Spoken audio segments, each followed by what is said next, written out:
গছৰ ফুলে ফুলে পৰাগ ৰেণু সংযোজন ঘটোৱাৰ ক্ষেত্ৰত মৌমাখিৰ অৱদান কিমান সেই বিষয়ে আমি সকলোৱে অৱগত। কিন্তু বৰ্তমান সময়ত দ্ৰুতগতিত মৌমাখিৰ সংখ্যা হ্ৰাস পাবলৈ ধৰিছে। এই মৌমাখিবোৰ সমূলঞ্চে নাইকিয়া হলে আমাৰ মানৱ জাতিৰ অৱস্থা কি হ'ব সেয়া আমি সকলোৱে বুজি পাওঁ। এই মৌমাখিবোৰ নাইকিয়া হোৱাৰ প্ৰধান কাৰণ হৈছে আহাৰ আৰু আশ্ৰয়স্থলৰ অভাৱ। এই মৌমাখিবোৰৰ আহাৰ যোগান ধৰাৰ ক্ষেত্ৰত এবিধ বিশেষ গছে অনবদ্য অৱদান আগবঢ়াই আহিছে। সেই গছবিধৰ নাম হৈছে তেতেলী গছ। আহকচোন আজি আমি তেতেলী গছৰ বিষয়ে অলপ আলোচনা কৰিম। বিশ্বৰ গ্ৰীষ্মমণ্ডলীয় অঞ্চলসমূহত উপলব্ধ তেতেলী গছৰ উৎপত্তিস্থল আফ্ৰিকা বুলি জনা যায়। গম্বুজাকৃতিৰ এই চিৰসেউজ বৃক্ষবিধ মালয়েছিয়া, শ্ৰীলংকা, ফিলিপাইনছ, প্ৰশান্ত মহাসাগৰীয় দ্বীপপুঞ্জৰ লগতে এছিয়াৰ ৰাষ্ট্ৰসমূহৰ ভিতৰত Thailand, Bharat, Indonesia, Myanmar, Philippines আদি দেশত প্ৰচুৰ পৰিমাণে দেখা যায়।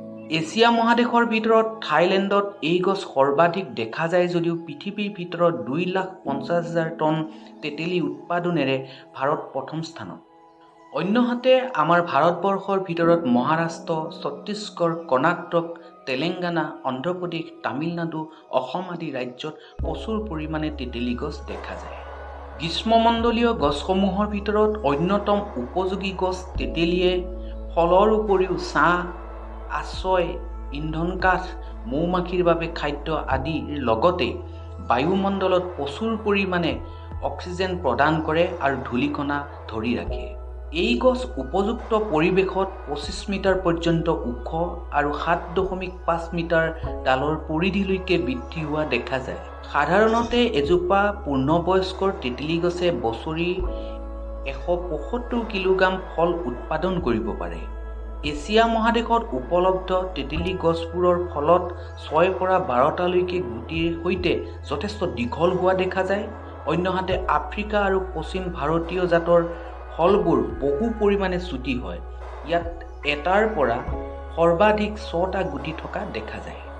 কেইবাশ বছৰো অনায়াসে জীয়াই থকা এই তেতেলী গছৰ পাত, ফুল আৰু অপৰিপক্ক ফল শাক-পাচলি হিচাপে খোৱা হয় আৰু এইবোৰৰ লগতে বাকলি, শিপা আদিৰো অনেক ঔষধি গুণ আছে।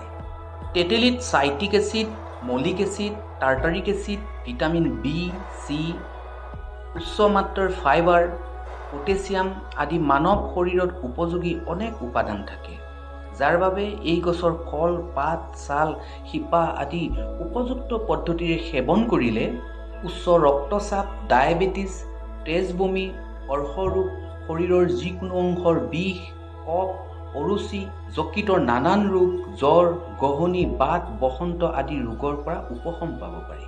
গতিকে মানুহৰ ঘৰৰ চৌহদত তেতেলী গছ থাকিলে অমংগল হোৱাৰ দৰে অন্ধবিশ্বাসৰ পৰা মুক্ত হৈ এই গছৰ পুলি ৰোপণ কৰাৰ ক্ষেত্ৰত আমি অধিক গুৰুত্ব প্ৰদান কৰা উচিত। পুনৰ এনে এক বিষয়লৈ দেখা হোৱাৰ প্ৰতিশ্ৰুতিৰে আজিলৈ বিদায় লৈছোঁ। চাই থাকিব গ্ৰীণ লাইফ।